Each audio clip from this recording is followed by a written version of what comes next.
ശേഷിക്കുന്ന ബില്ലുകളിൽ കൂടി ഒപ്പിട്ട് ഗവർണർ ആരിഫ് മുഹമ്മദ് ഖാൻ 5 ബില്ലുകളിലാണ് ഒപ്പിട്ടത്. ബില്ലുകൾ പിടിച്ചുവെക്കുന്ന ഗവർണറുടെ നടപടിക്കെതിരെ സർക്കാർ നിയമപോരാട്ടം നടത്തുന്ന സാഹചര്യത്തിലാണ് ഈ ഒരു തീരുമാനം വന്നിട്ടുള്ളത്. ഷീജ തിരുവനന്തപുരത്ത് നിന്നും കൂടുതൽ വിവരങ്ങളുമായി ചേരുന്നുണ്ട്. ഷീജ, ഈ വിധം നിയമപോരാട്ടവുമായി സർക്കാർ മുന്നോട്ട് പോവുകയാണെങ്കിൽ തീർച്ചയായും ഗവർണർക്ക് മറുപടി പറയേണ്ട ബാധ്യത അത് കോടതിയിൽ അടക്കം വരും. വലിയ തോതിലുള്ള പരാമർശങ്ങൾ ഉണ്ടാകാനുള്ള സാധ്യതകളും കുറവല്ല. ഇപ്പോൾ 5 ബില്ലുകളിലും ഒപ്പിട്ടിരിക്കുന്നു എന്ന വിശദാംശങ്ങൾ പുറത്തുവരുന്നു.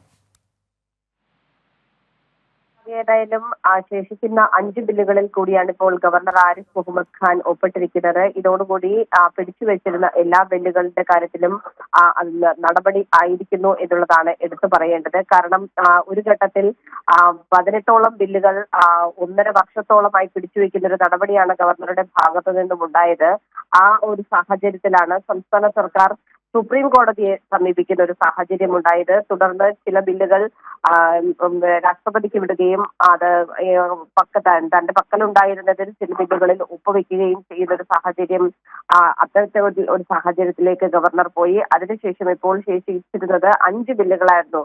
ഒന്ന് ലാൻഡ് അസൈൻമെന്റ് ബില്ലാണ്, മറ്റൊന്ന് ഡയറി വെൽഫെയർ ഫണ്ടുമായി ബന്ധപ്പെട്ടുള്ള ബില്ലും മറ്റൊന്ന് അബ്കാരി ഭേദഗതി നിയമവും അതിനൊപ്പം തന്നെ സഹകരണ സൊസൈറ്റികളുമായി ബന്ധപ്പെട്ടുള്ള ബില്ല് തുടങ്ങിയവയാണ് ഇപ്പോൾ ഗവർണറുടെ പക്കൽ ശേഷിച്ചിരുന്നത്. 5 ബില്ലുകൾ. ആ 5 ബില്ലുകളിലാണ് ഇപ്പോൾ ഒപ്പുവെച്ചിരിക്കുന്നത്.